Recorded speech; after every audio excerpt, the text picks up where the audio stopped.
chochote utakachokifanya kwa Bwana kinakupa kibali na nafasi mbele za Bwana. Ni wakati sasa wa kuinua ibada yako sasa. Mwambie Bwana, niko hapa kukuabudu. Haijalishi uko mbali kiwango gani, neema hii inaachiliwa kwa kila moja anainua sauti, kila moja anayeabudu, anakutana Shekinah glory. Uko upako wa udhihirisho kwenye tumbo la mtu mmoja ambaye limeharibika. Umeambiwa juu ya figo, umeambiwa juu ya ini, umeambiwa juu ya moyo, umeambiwa juu ya mapafu. Shekinah glory, Shekinah glory.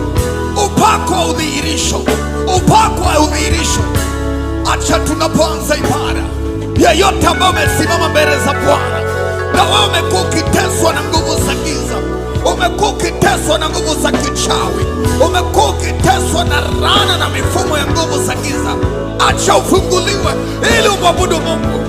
Ninaongea na mamlaka zote za kichawi, naongea na mamlaka zozote za majini, naongea na mamlaka zozote za nguvu za giza, sababu ya mateso yako. Tonight is tonight. Uachiliwe mwanamke, uachiliwe mwanaume, yeyote uliye chini ya laana ya kizazi, yeyote uliye chini ya minyororo, yeyote uliyezikwa katika maisha yako ya kiroho, jioni ya leo funguka, umwabudu Bwana. Mamlaka za shetani, achia watu wa Mungu, achia ndoa za watu, achia maono ya watu, achia nafasi za watu. Nasema achia, achia, achia. Release demons in spirit.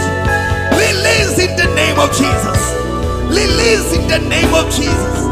Yeyote uliyekamatwa, yeyote uliyetekwa, yeyote unayeonewa, yeyote unaendeshwa na mamlaka za kichawi, kuwa huru kwa jina la Yesu.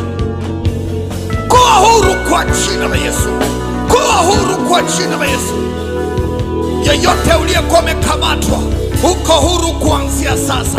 Nawe ni mwana wa kifalme. Inua mikono yako, mwabudu Mungu. Bwana, tunakuabudu jioni ya leo.